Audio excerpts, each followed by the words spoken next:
my name is Leslie Schaller. I'm a BCBA faculty member at SIU Carbondale, so I teach in the Behavior Analysis and Therapy program there, mainly teaching graduate students who are pursuing BCBA certification and learning to become eventual BCBAs, hopefully within the state of Illinois, so that they can, fill the much needed service gap that exists here.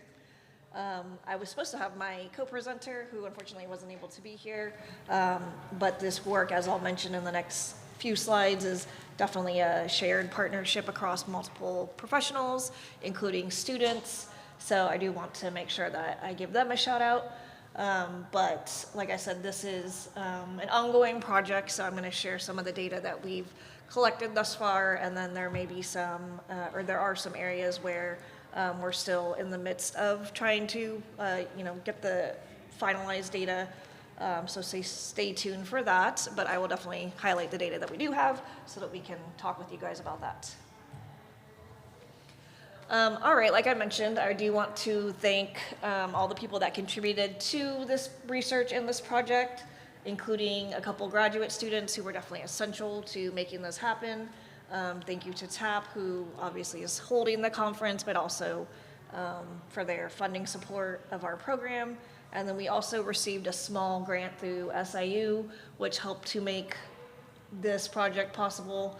And then, as I'll highlight, there's a lot of graduate students and families who participated in this. And so, of course, we couldn't have completed it without their participation and their support.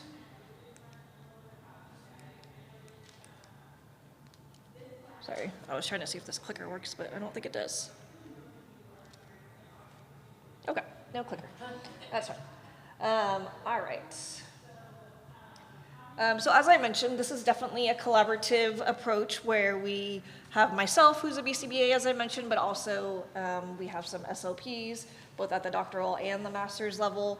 And so we really highlight this as part of a unique collaboration in which we came together for the benefit of our families and for the benefit of our students, so that we could provide this demonstration of preference, both from the caregiver perspective, but also from the child perspective. So we're very proud of that collaboration and something that we highlight when we present these data. For anyone that's not aware, sometimes SOPs and BCBAs don't always necessarily get along, which is a shame. So we're proud of the fact that we were able to work together and put all of our very brilliant minds together to make this project and this research happen. All right, so some learning objectives. Today we're going to talk about procedures to assess minimally vocal children's preference for AAC modality. We're also going to identify objective measures for determining caregiver preference for an AAC modality, and then also talk about the impact that integrating child and caregiver preference has on AAC modality assessment and the impact it has in future treatment development. And thank you all for attending. If you guys have any questions throughout, please feel free to just raise your hand. I'm happy to pause and entertain any questions as they come up. So some background. So it's estimated that approximately 25 to 30% of children with autism never develop functional speech.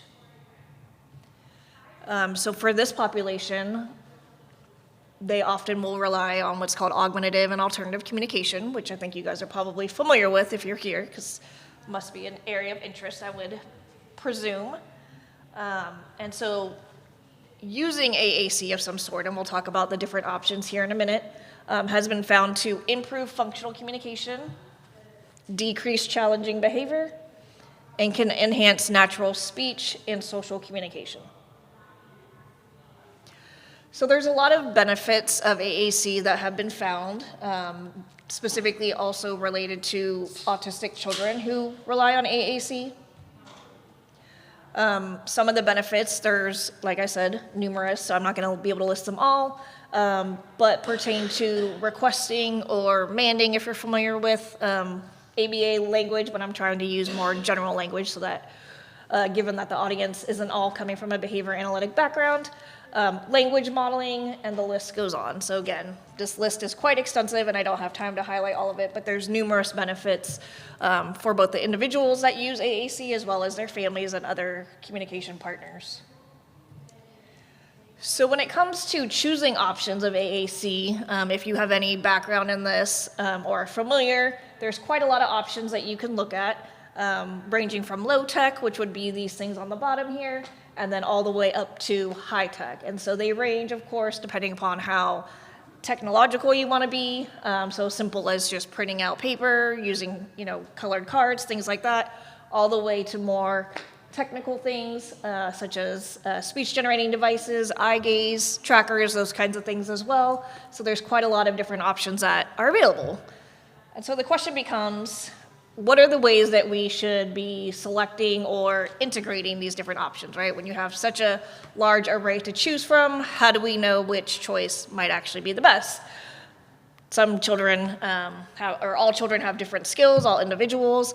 So of course the question is quite an extensive one, and we don't always have a clear, straightforward answer, right? So how to decide? So currently, at least in my experience and my colleagues who collaborated on this with me, a lot of times we see that this choice is often determined by the professional who's recommending the AAC, right? So that could be a speech language pathologist, it could be a behavior analyst, it could be an OT, it could be other professionals or individuals who are familiar with AAC in terms of what their recommendation or their experience might be. It could also be whatever's accessible to the individual, right? So if they are, coming from a rural area or maybe don't have a lot of access to therapy wherever they are, it may be whatever is available to them in their therapeutic setting. And then also what could be available to them outside of their therapeutic setting. So you may see that like in a school or in a outpatient agency, they're using things like a speech generating device, but that may not always necessarily be an option for them if that's a resource or if there's an accessibility issue where the family can't provide that for them. So those are typically some of the more common reasons why or how AAC gets selected for families, right?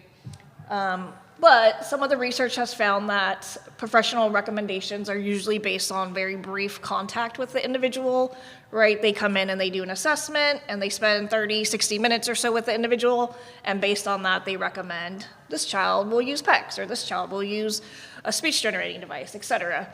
As opposed to the lifetime contact that the family has with the individual, right? Obviously caregivers, families spend the most time with this individual, and so they of course know them best, right? So we see that often this is a little bit lopsided in terms of individuals who spend very little time with them are the ones that are making these recommendations. And parents have reported that they often feel pressured to use a particular modality, and this can come from the philosophical preference of the provider who's recommending it, right? So if I have strong feelings about speech generating devices or about PECS for whatever reason, either based on my training, based on my experience, etc., I might be pushing for that, and parents have reported that they can feel pressured to then adopt that just because that's something that I'm recommending, even if they don't have a lot of education or background on the actual modality. And this can, of course, have detrimental effects because if they feel like they're pressured, right, then they may be more likely to not comply with the recommendations provided to them.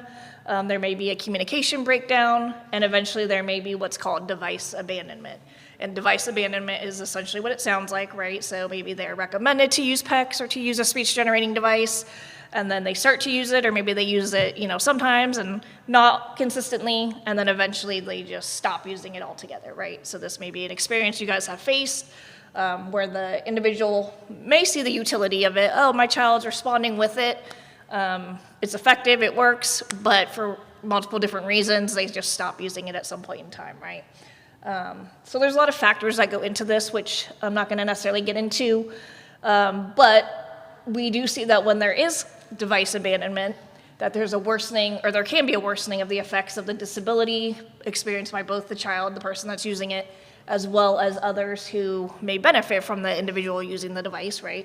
We have this option of communication now, and all of a sudden that stops because the modality is no longer being used. We can have this lapse or this relapse of challenging or maladaptive behaviors. So now if I no longer have the ability to communicate effectively with others, my challenging behavior or maladaptive behavior might increase because that's what has historically been what I need to get my wants and needs met, right? Personal or financial loss for the families. And then, of course, possible waste of therapeutic resources, right? If I've spent all this time and money going to different therapies and then I just stop using the device or using the modality, then of course that would be a costly waste for the family, regardless of what kind of modality it is, right? So again, if we consider, how do we determine, whether we're the professional or whether we're the family member, how do we actually figure out which modality might be the most effective? So I think there's a lot of things that might go into this question, right? But there are definitely some factors that we want to consider. And so one of the things that we were really interested in was not only the proficiency of the individual using the modality, but also the preferences of both the child as well as the caregivers who were with their children that would be using this modality with them. So if you look in the literature, there's been a few studies. This is one that we rely on quite heavily, so that's why I'm highlighting this. But Ringdahl and colleagues actually have maybe a handful of studies that are very similar to this, replicating and building on their original procedures that they did. But they basically looked at trying to identify communication modalities across 18 different individuals, and the age range was from 2 to 68 years old, so quite extensive, but all individuals who did not have functional communication at the time. And they did what's called a modality proficiency assessment. So I'm going to refer to it as that just moving forward, but just want to make sure that's clear so you guys know what I'm talking about when I say modality proficiency assessment, and we'll talk through the procedures here in just a minute. So not, excuse me, not super relevant, but just so that you guys are aware of their study. So they did what's called a functional analysis to determine, why individuals might be engaging in challenging behavior, and then taught them a functional communication response to replace that behavior. Excuse me. Or they did what's called a preference assessment, which is where they identified preferred items that the individual would be motivated to request for. They taught them to use different modalities using what's called least to most prompting. So that essentially means that they're going from the least intrusive prompt to the most intrusive prompt. And then over time, you see that that's an effective technique that will start to build independence for those different modalities.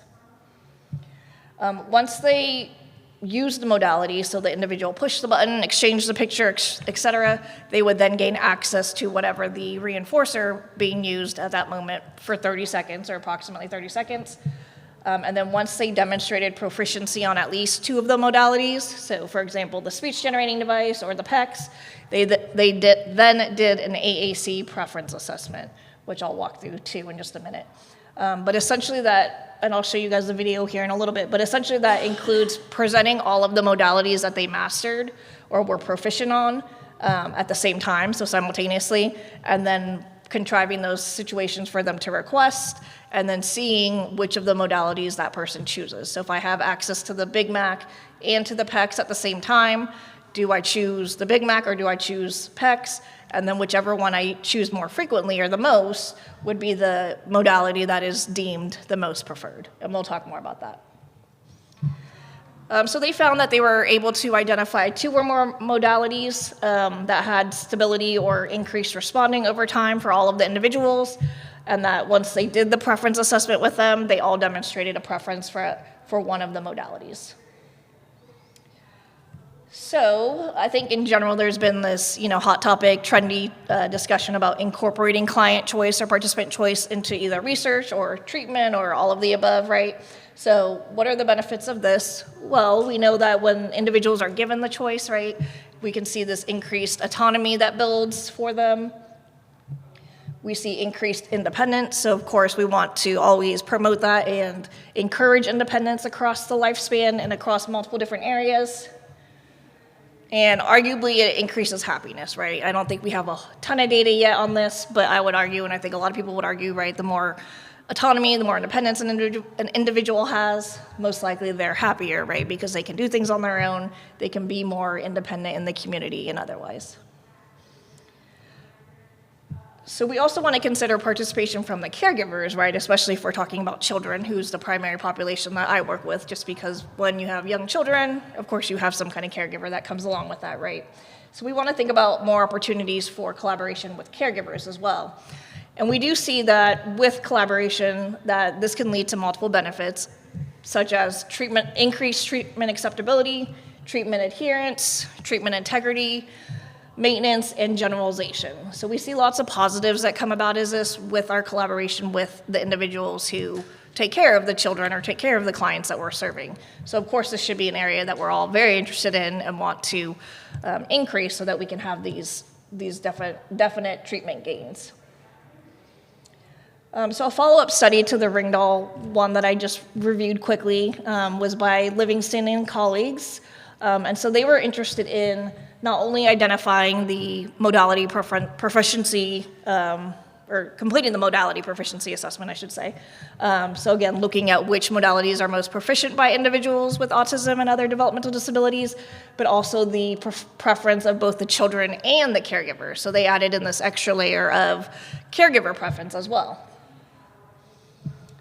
And so what they did was they did all of the same procedures I mentioned in the Ringdahl study, but they also added in a layer where they assessed the caregiver preference for the different modalities. But this was done essentially just using a Microsoft form. So they just sent it to the family. The family ranked their top 1 through 3 different modalities, and then they compared that to what their children's preference was based on how I just described. So what were the results? Interestingly, they found that if you look at these, this is just a representative data set, but it was pretty similar to the others. On the left, you can see are the caregiver rankings from top to bottom, or first to fourth. And then on the right, you can see are the child's performance, which is basically looking at his rate over time using each modality. And so the caregiver here ranked vocal as their most preferred and sign as their least preferred. And then if you compare that to the child's data, you see that when given the opportunity to use each of the modalities, they actually used the SGD, which is the gray bar, the most frequently. So you see that there was not a correspondence between what the parent preferred and what the child demonstrated a preference for. And like I said, that was just a representative sample, but if you look at the rest of their data, you can also see that there didn't seem to be a lot of alignment between the preferences either. So 3 out of the 5 participants, who were the children, selected SGD as their most preferred, and then 2 out of the 5 parents chose sign, and then between the remainder of the participants, you can see that there still wasn't a direct correspondence. So some chose button, which is the Big Mac, some chose vocal, and et cetera, et cetera. Overall, we see that there was not a general alignment between caregiver and child preference.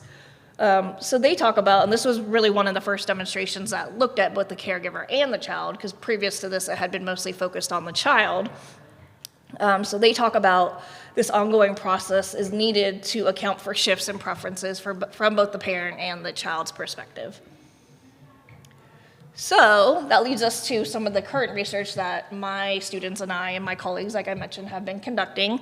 So we essentially replicated both of the procedures that I just described with 8 children who either had autism or suspected autism between 3 and 7 years old. They were all minimally verbal or non-speaking. We kind of use both of those phrases interchangeably, but basically didn't have functional communication with speech. They also, all the children learned to use 2 or more modalities. And we were able to demonstrate a preference, or they were able to demonstrate a preference, I should say, toward at least one of the AAC modalities, but generally speaking, it was always one was superior to the rest. All right, so here are the results. I'm not sure how well you can see those, but I'll walk you through. So if you look at this table for each of the participants, we have in this highlighted column the most proficient modality. So each of them had an option of 2 to 3 different modalities that they used. All of it was based on previous caregiver history. So caregivers would tell us, oh, they've tried PECS, they've tried sign, they've tried XYZ. And so those were the modalities that we would use. If there were any modalities that were like, oh, we tried sign and that just didn't work at all, then we would, of course, not incorporate that, but we tended to try things that they had some experience with and or had had some success with. So here's the modalities that we identified as most proficient for each of the individuals. And then here on the right side of that are the modalities that were found to be most preferred. And then you can see on this column, on the very right, that these are the data for the caregivers. And so you'll notice that a lot of them said none. And that essentially means that they were open to anything. They just said, we're happy with any of the modalities that he or she is able to use, so we don't have a strong opinion of any at this time. So that's why when it says none, it just means that they're open. So you'll see here that there was some overlap between what the child demonstrated as their preference and what the caregiver reported as their preference. This was only based on the verbal report, so we simply just asked them, hey, what would, in an ideal world, what would be the modality that you would like for your child to use? And then they would just say X, Y, Z, whatever it was. So as I mentioned, majority of the preferences aligned. However, you can see that most of the parents were generally open. They didn't really have a strong opinion either way. I think that's generally a good thing, but also, we would like to see, a little bit more alignment if possible. But I think given the fact that they were open, it allowed for, us to have that discussion after the fact of what would work best for their child. So some of the limitations to this study, though, was that we had limited caregiver involvement. So again, as I mentioned, we just asked them at the end, like, hey, if you had, in a perfect world, what would be your ideal modality? And they would tell us. They gave us this verbal report of history and current functional use of modalities, but they didn't necessarily have any direct experience with the modalities. So maybe they had seen PECs before or seen a speech-generating device, but they hadn't actually used it with their child. So that, of course, may change their perspective if they've actually tried it with them versus not trying it. And then if there were some disagreements, I think there was about 2 that they came in saying, I want vocal or I want speech-generating device, and then their child actually did have a different preference based on their skill level. There wasn't really a systematic way to address it. We just basically had a conversation, showed them the data, and then together came up with an idea of whatever they thought would work best for their child.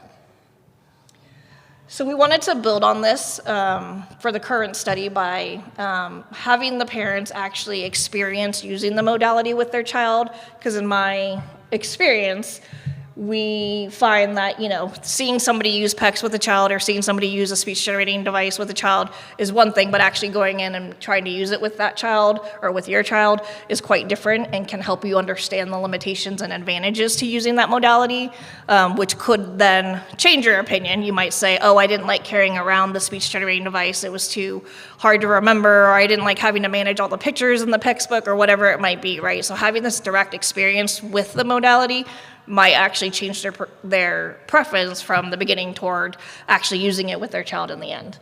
So we wanted to build on that. And so one way that we can do this is through a training procedure called behavioral skills training.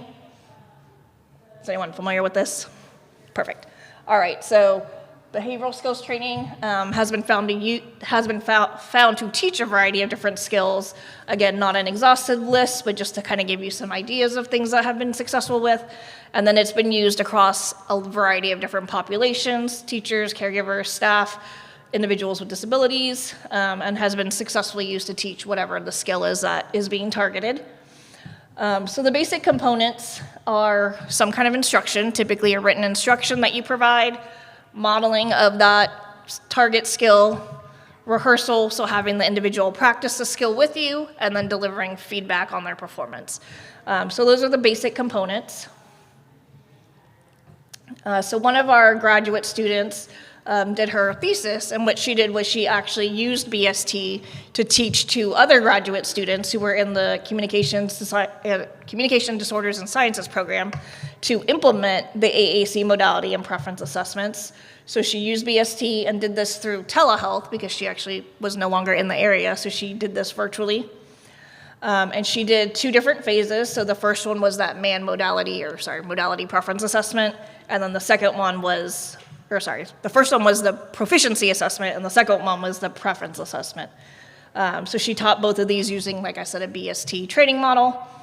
Baseline, she had them just practice them with no feedback, and then went through the different components of BST, like I just explained, and then finally did the post-test, which was similar to baseline with no feedback or anything given, and they had to demonstrate the skill to competency before we considered the skill mastered. So here are the findings. So on the x-axis, you can see are the sessions. On the y-axis are the percentage of accuracy. And then we have it split up between phase 2 and phase 3, like I mentioned. So you can see each of the individual performance for each of the 2 participants. And then, as you can see here, compared to baseline, they both demonstrated 100% independence following the BST training. So overall, BST worked, so that's not really surprising given that we know BST is a pretty successful procedure to teach. The biggest limitation, unfortunately, was that since this was done virtually via telehealth, we did not have any actual application to doing these procedures with children with autism or children that need the modality assessments, right? But we could see with the Confederate, which is who they practice with, that they were able to demonstrate that. So again, based on the results of that, we now know BST could be a viable option to teach these procedures. So we went back and we kind of regrouped and we decided that amongst myself and the collaborators again, we wanted to actually build on this to apply it to children with autism. So that leads us to the current research that I'm going to talk about. So again, it was a cross-collaborative approach between BCBAs and the SLPs, which was phase 1. Phase 2 was then we identified the child's preference, and this was done by the training that we did in phase 1. And then for phase 3, we actually are starting to, like I said, it's still an active project, but we have started to now look at the parent preference by having them actually implement each of the AAC modalities with their children to see how that impacts their overall objective data with their children. All right, so starting with phase 1, like I said, we had 3 different phases that I'll walk you through. So this was with students, so primarily graduate students, but we did have a couple undergraduate students. So this is the makeup of them. They came primarily from the Communication Disorders and Sciences program, but also the psychology program. All of this training was conducted by one of my graduate students who's a behavior analysis student. So we did have this cross-collaboration. We were trying to get some more behavior analysis students, but it just ended up this way that we had a majority of Communication Disorders and Sciences students. So all of the sessions were conducted at a university autism clinic. We had all of the relevant materials for, sorry, I used the word man, but requesting, for those that aren't familiar with that language. And then as I mentioned, the trainer was a graduate student in behavior analysis. We were looking at percentage of correct responses over time, and this was from the student being trained, so the training. And then we also looked at the trainer's implementation, so that treatment fidelity of the BST with the students to make sure she was training them correctly as well. So we use for all of the studies I'll talk about, or all the phases rather, single case design. So here we used both a 3-tier non-concurrent multiple baseline design for 3 of the participants, and then for the second one we used a 3-tier concurrent multiple probe design to demonstrate the treatment effects. So the procedures were similar to what I just described from LAFO's study in 2024, where we had these different phases, so I'm not going to repeat those. The main thing that is important to note is that after the post-training, as I mentioned, we did have a generalization phase where we actually had them go implement the procedures with the children with autism or suspected autism, which will be what I describe in phase 2, but we generally use the same process that we used, or that I described in LAFO 2024. So again, baseline was no feedback, and we collected data on their performance. BST, again, consisted of these general procedures that I already described.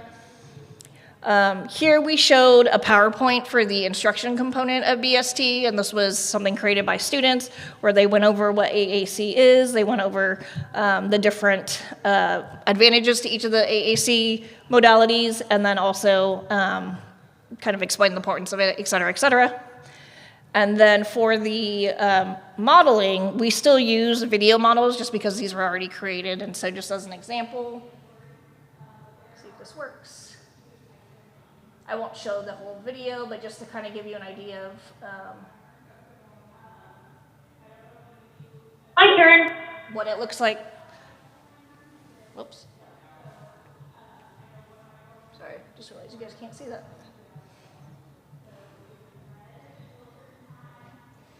Oh, good job asking for Shy Guy. You can play with him. So they're just seeing 2 adults act out what this assessment looks like. So here, he has the option of choosing from the speech generating device or the textbook kind of makeshift thing. And then she sets up the opportunity for him to request. He uses one of the modalities, and then that continues for a 5-minute period. So it's just the video model. And so we had this for each of the different phases and for each different modality that My turn. they could use with the child. Oh, Shy Guy. Awesome job. So, just to give you an idea. Sorry, this got.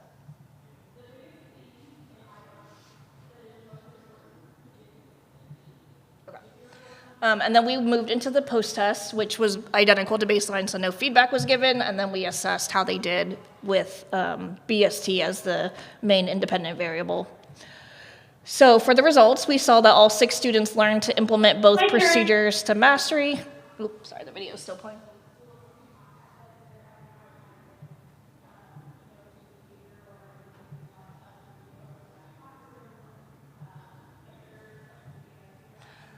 So here are the data broken down, as I explained, using the multiple baseline and multiple probe designs. So here we have on the x-axis the percentage correct, and then on the y-axis are the trial blocks. And we had, like I said, 2 groups of 3. And so in this case, we still broke it down by phase 2 and phase 3, which were the 2 different phases that we taught, either the modality assessment or the preference assessment. And you can see here, that compared to baseline or initial assessment, that they all mastered the skill. They got 100% independence once BST was used. So all 6 of them learned how to implement the procedures, which then moved us on to phase 2. So like I said, this was the added part that LaFaux did not do in her thesis. So now we wanted to actually see what their procedural integrity would look like with actual children that either had autism or suspected autism. So here's the breakdown of these data. Overall, children between 2 to 6 years old who, again, were minimally speaking or not speaking. Some of them did engage in challenging behavior, so that was something that we considered too, like if they had more or less challenging behavior with certain modalities. We also wanted to take that into consideration, so that was something we monitored as well. Excuse me. So again, we used a multi-element design for the modality assessment, and then for the preference piece, we used what's called a concurrent-operant design, where we allowed them that simultaneous presentation of more than one modality, and then we measured basically rate of responding over time with the different modalities. Here's our dependent variables, not too different than what I had already explained previously. The main things in gray, so we also, like I said, looked at challenging behavior. If we found that, there was one modality that maybe evoked more or less challenging behavior, that would definitely be a consideration, because we might not want to recommend that specific modality if a child was having more challenging behavior with it. And then we also, like I said, looked at caregiver choice, which would be their rate of independent responses once we got to that specific part of it. All right, so for this specific phase, we first did a caregiver survey. This was a 20-item survey that we actually got from Monroe Meyer Institute in collaboration with some of those colleagues who are doing similar research. So it was basically a communication screener that looked at current and past history of AAC use. This is where the families indicated their preference, so they could go through each of these different modalities and rank them from 1 to 4. And then we also had a question about accessibility. So this asks them, like, are you able to get an iPad? Can you use a computer, et cetera, et cetera? Because, of course, we wouldn't want to recommend a speech-generating device if the family reported they don't have money for, an iPad or whatever it might be. So we wanted to take that into consideration as well. Things like Wi-Fi that they might need for a speech-generating device, like all those things, unfortunately, cost money, right? So we want to be considerate about all of that as well. Then we did the preference assessment, which, again, I'm not going to get into too much detail, but essentially just wanted to identify preferred items that the child might be motivated to ask for. Then we did the modality assessment, which was basically taking the information the parents had provided us and then teaching the child to request for items based on those specific modalities.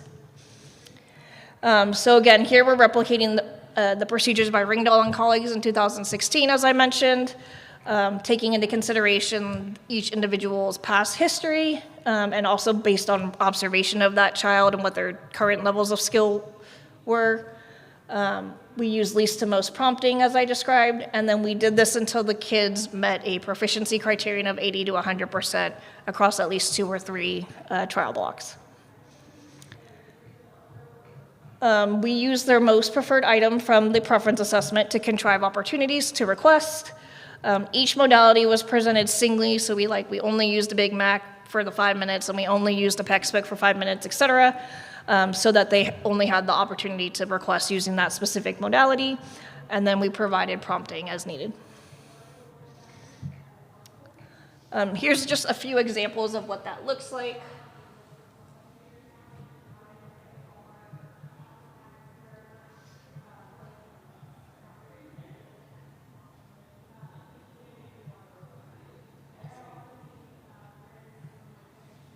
Sorry, one sec, it's hard to drag this over here.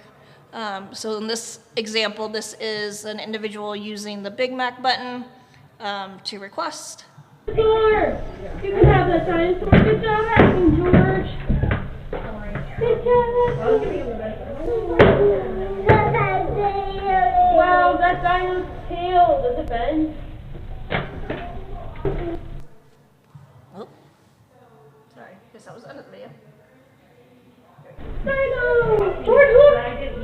Dinosaur! Dinosaur! So the Big Mac, if you're familiar, is just the big button that he pushes and then it emits the vocal. So he uses that to request. And then, like I said, we just did that for 5 minutes. And then the other modalities were essentially the same thing, just with the type of communication that modality entailed.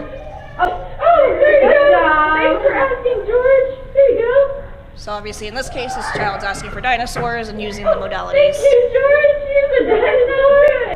So at this point, he had already learned them and so was using them fairly independently. However, if he hadn't been using them, we would have used, like I said, the least and most prompting. Dinosaur! Here we go. Whoa, what are you going to do with that one? It's so small. It's a tiny dino. I think it's funny he just after he gets it, he's like, Dinosaur! Here you go, George. he knows where So we did that for each of the different modalities across each kid so that we could see which ones they ended up being most proficient with.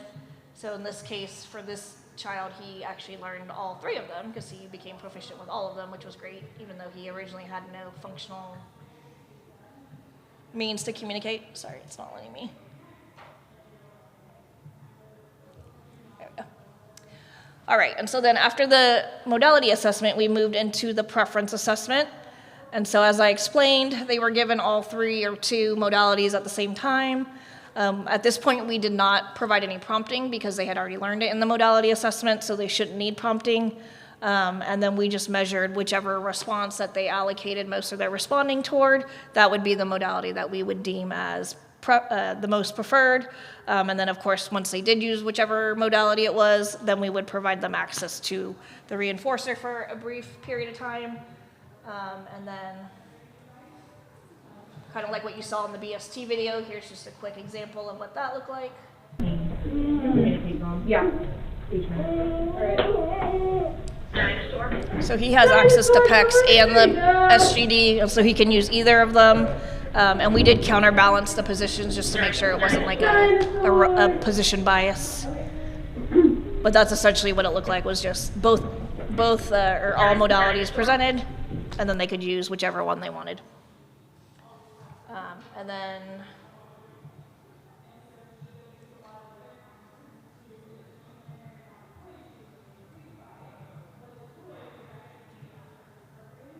And then like I said, they were counterbalanced just to control for that position bias. Okay, and then the last phase was the caregiver phase. So this was now looking at if we could teach the caregivers to use each of the modalities with their child, and then what their actual presentation rate of responding or rate of opportunities was with their child. So this part is what we still have mainly ongoing, so I'll share the data that we have thus far. But right now we have 6 mothers who have minimal to no AAC experience other than just being familiar with what they are, but not having actually used a lot of them in real life. So again, we used BST just like we did with the students to teach each of the parents how to use each of the modalities that their children were using. Again, they had to demonstrate proficiency to some kind of competency, which is usually like 80 to 100%. And then once they were able to demonstrate this with an adult confederate, we had them go and do it with their child. And so the reason why we're doing the caregiver conducted session Well, for a lot of reasons. One is to, teach them how to use the modalities, of course. But one is because I wasn't necessarily satisfied with them just giving us verbal preference, right? Just saying, I like PECs, I like speech-generating devices, et cetera. I wanted to have some actual data that would support that. And so again, having them actually go and practice it and seeing some of the limitations with each of the modalities, to me, would give us the best opportunity to see, oh, this is harder than it looks, like the kid's moving around, the pictures are falling off, the speech generating device isn't producing that vocal output, et cetera, et cetera. So then we could look at the number of opportunities that they presented to the child and use that as somewhat of a basis for preference, right? Like if I had the PECS book and only presented like 2 opportunities in 5 minutes, whereas if I had the speech generating device and presented like 20 opportunities in 5 minutes, to me that would suggest that the one that had the more opportunities would be more preferred than the other. So I wanted a little bit more hard, concrete data versus just a verbal, like, I like this, again, without having a whole lot of experience implementing that modality with my child. So we used, again, the screener that I showed, which was that Microsoft Forms, and we had each of the parents rate, at the beginning before they had any exposure to each of the modalities, or had any experience, rather. So this is their data for what they preferred so far. We have 7 kids currently, but the reason why there's only 6 moms is because one of the moms hasn't started the parent training yet. But these are their choices, so we obviously want to keep this in mind. Interestingly, the majority of them said they want spoken word as their first, which isn't surprising, but also then if you move to second and then kind of keep that, in consideration. I think most parents would probably say they want their child to speak, of course, so keeping that in mind and then looking at, from the AAC perspective, what would be their most preferred after spoken word, right? So for time's sake, I'm just going to walk us through one graph kind of more in depth, and then I'll show you just similar graphs, but not go into as much detail with them. So this was our first participant who we conducted the modality assessment with. It's set up pretty similarly to the other graphs I showed, with 5-minute trial blocks on the x-axis, rate of independent responses on the first y-axis, and then the procedural integrity from the clinician. So this would be almost like that generalization from the BST that they learned. So this was now having them implement the actual procedures they learned with the child to see if they could generalize that to a more naturalistic context. So here you'll see the different modalities that we taught along the legend. So for this child, it was PECS, sign language, Big Mac, and then a picture touch, which is just like touching a picture. His parents, interestingly, did not want any speech-generating devices because they were worried about tablet screen time kind of stuff, so we didn't use any more advanced high-tech modalities. And then we also tracked his challenging behavior, which is the gray bars. So you'll notice in the beginning when we weren't seeing a lot of independence, a lot more challenging behavior, but then as he started learning the modalities, you can see an overall increasing trend, and then challenging behavior decreased quite a lot. So ultimately, we saw that he gained proficiency with Big Mac and the picture touch, and then started to have some emergence with PECS. So then we moved into the preference assessment, and again, it's set up very similarly. Here, we're mostly interested in rate of independent responses across 4-minute trial blocks, and then also still making sure that the clinicians are implementing it with high procedural integrity. And here you can pretty clearly see that he only preferred Big Mac. So that's that dotted line along the top. Really didn't prefer any other modality. And in both cases, this and the previous assessment, the implementer had high procedural integrity, which tells us they were able to demonstrate from the Confederate practice in BST to actually doing it with a real life, in a real life context. So here's data for participant 2. So overall, you can see that this child became proficient with PECS, the SGD, and the Big Mac. So on the top left, you'll see is his preference assessment, and you can see that he almost superior, like all of the modalities, he preferred the SGD, which is the square, the black square. And then on the right are his mom's data. So again, we had her go and do the 5-minute sessions with her child, also to look at rate of responding. Interestingly, you see that the data aren't too separated, but she did have just a slight higher rate of opportunities with the SGD as well. So that corresponds where her objective preference and his objective preference were both SGD. So here we see a match, although you could argue that, she did present a lot of opportunities also with the other two, but ultimately SGD was slightly higher, and this also corresponded to her verbal report of what her, in this case, second choice was, because her first choice was spoken word. So here's the data for the other kids.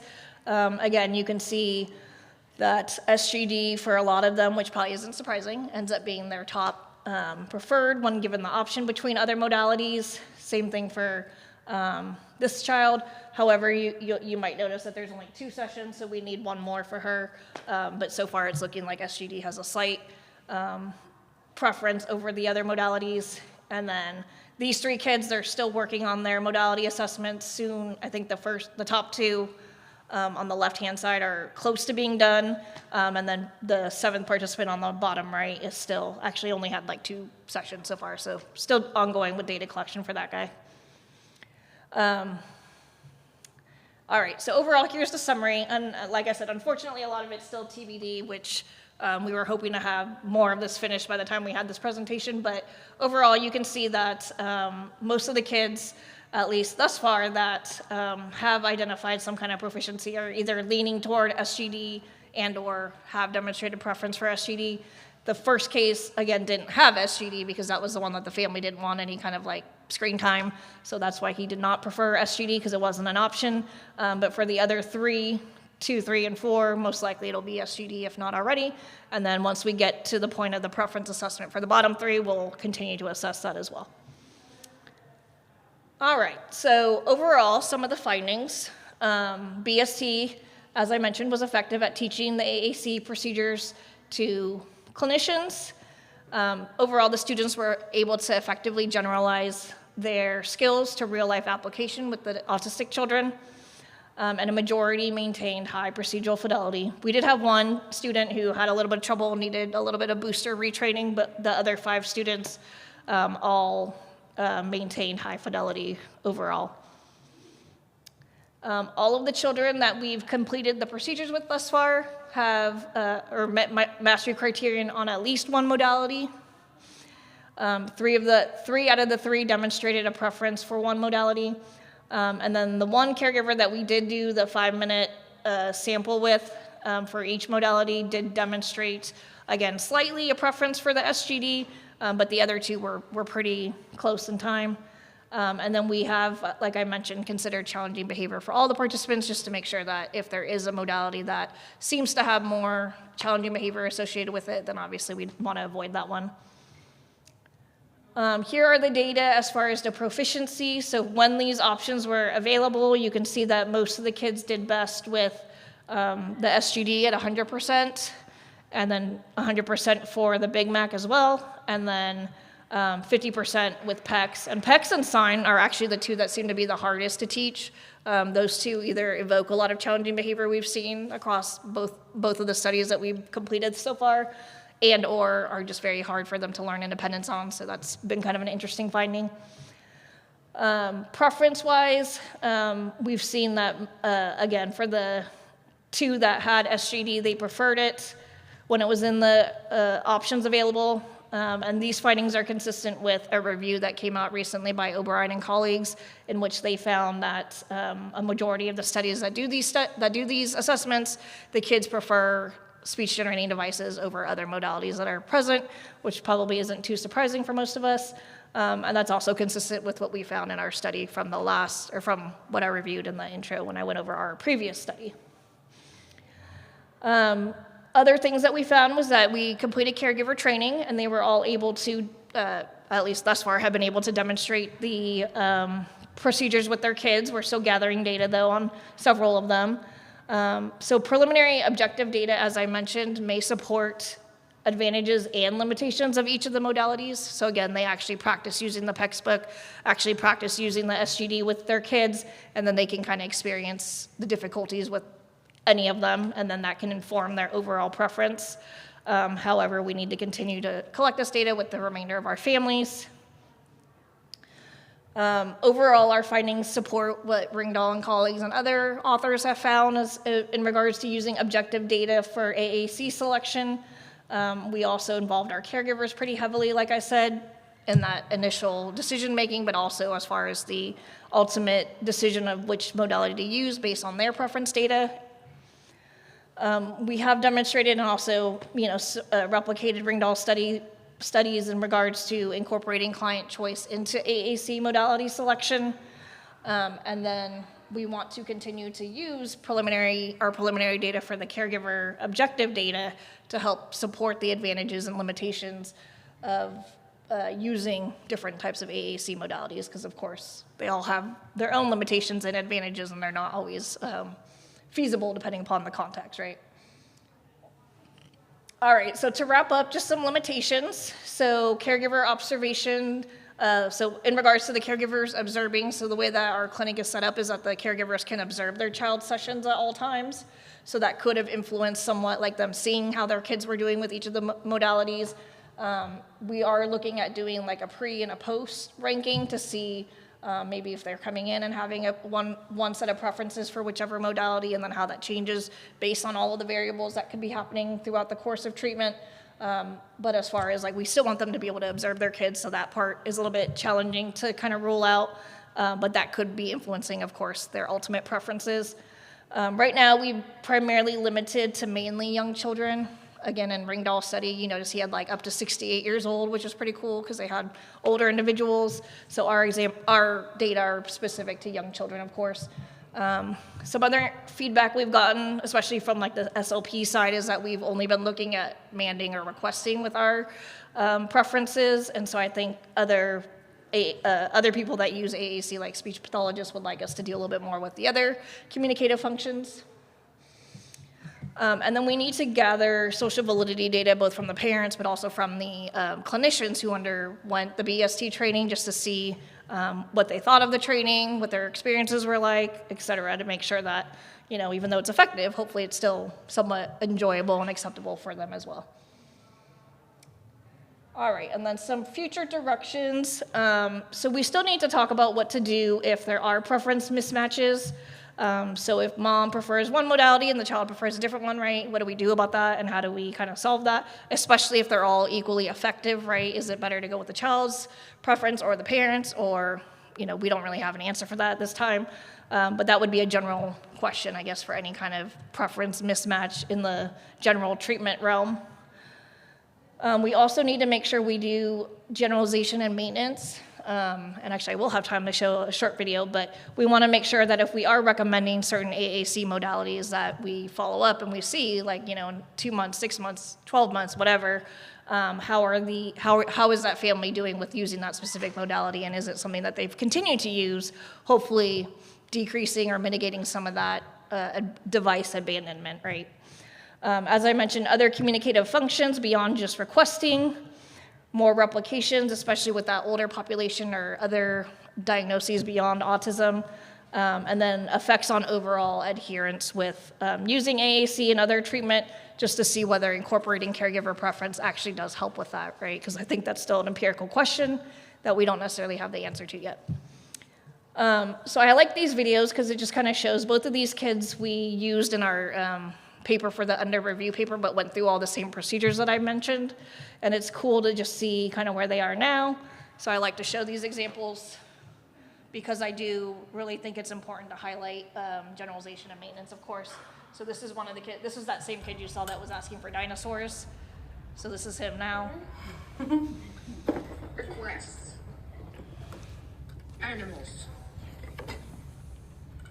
Oh, it didn't make a sound. Duck. Here's the duck. You're asking for duck. Nice.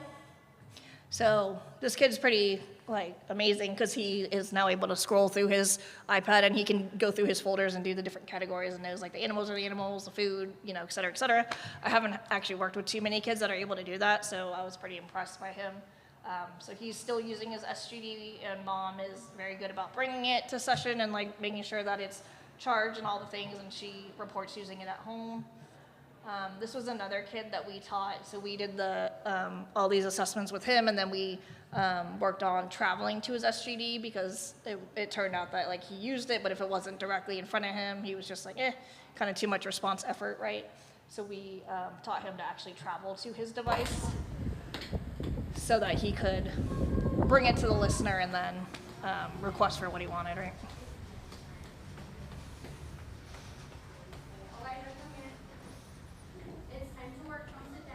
So obviously that was like a contrived situation, but like if he was in a different room than his SGD, right? Like he could go to the other room, bring it to his mom, and then ask for whatever it was that he wanted.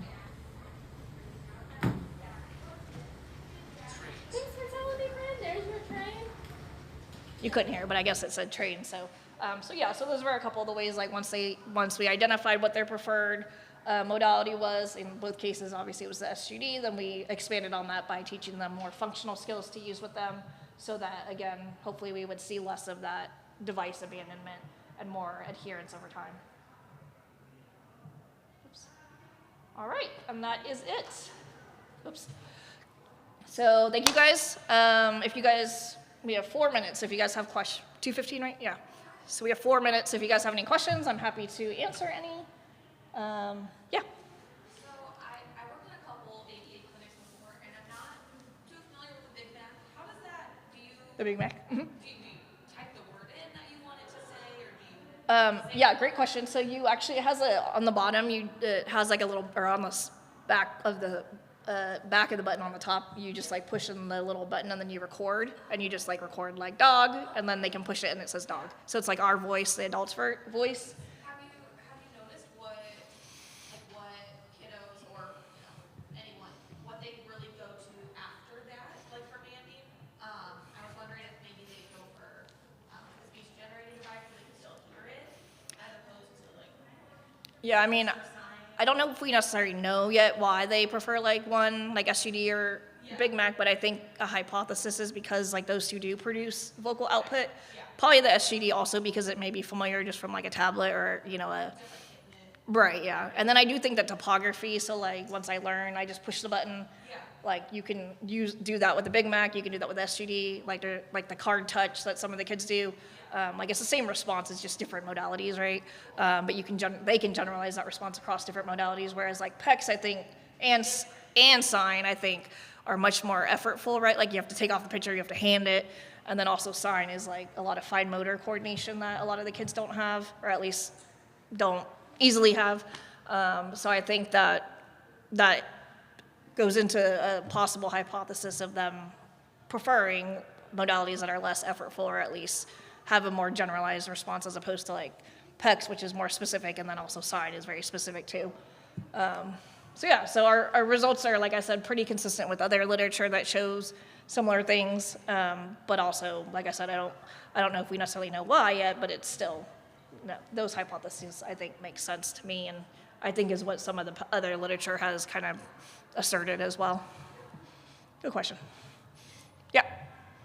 Oh no, it was you. Do you know anything about I know SGB is pretty popular. Mm-hmm. What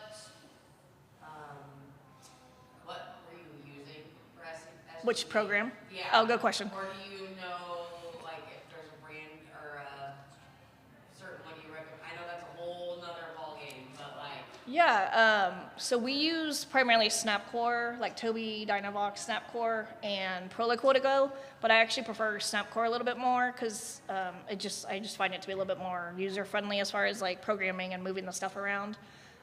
So those two. The only downfall with, I don't know if it's both, but I know it's definitely Snapcore, is that they now have it. It used to be that you could just like buy the app for $10 or something. Now it's like a subscription that you have to pay like $10. Yeah, which we were providing the app for some of the families. Like we would just pay the $10 or whatever, and it wasn't that, but now that it's an ongoing like monthly thing, it's a little bit more challenging. Like how do we pay it for them every month?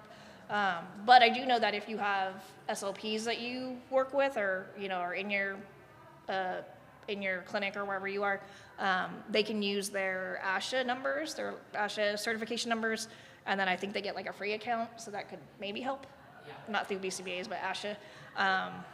But yeah, it's unfortunate that they moved to the monthly model, because that makes it a little bit more challenging to do to help the families if they don't have access to paying for the There's just software. so many options.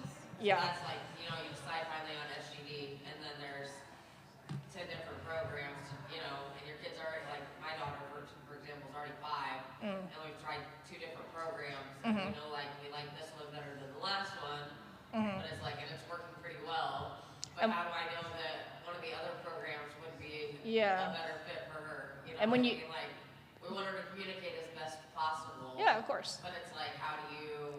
Well, and what do you, so when you like find one that you like better, what makes it, like, how is it better than the other one typically? It's just easier for her to navigate. Okay. But it's like, I don't know what the other ones out there, you know, yeah, like, it's just frustrating, you know, like, I wish, I mean, you know, it's just like shopping around for people, you know, but like, Yeah. you don't know until you try it, but like, she doesn't have years of life to decide, you know, and it's like, you're starting over with a brand new language, basically, like, and, you know, not normal, I hate that word, but kids aren't learning 5 different languages, some kids Right. do. But, Yeah, no, I know what you they mean, don't have yeah. to learn 5 different languages Yeah. before they decide which one they want to speak, you know, so it's like, you know, she finally got used to this one, and then do I go switch it on her to see if it's easier, or do I just leave her with this one and hope that it works out for her, so.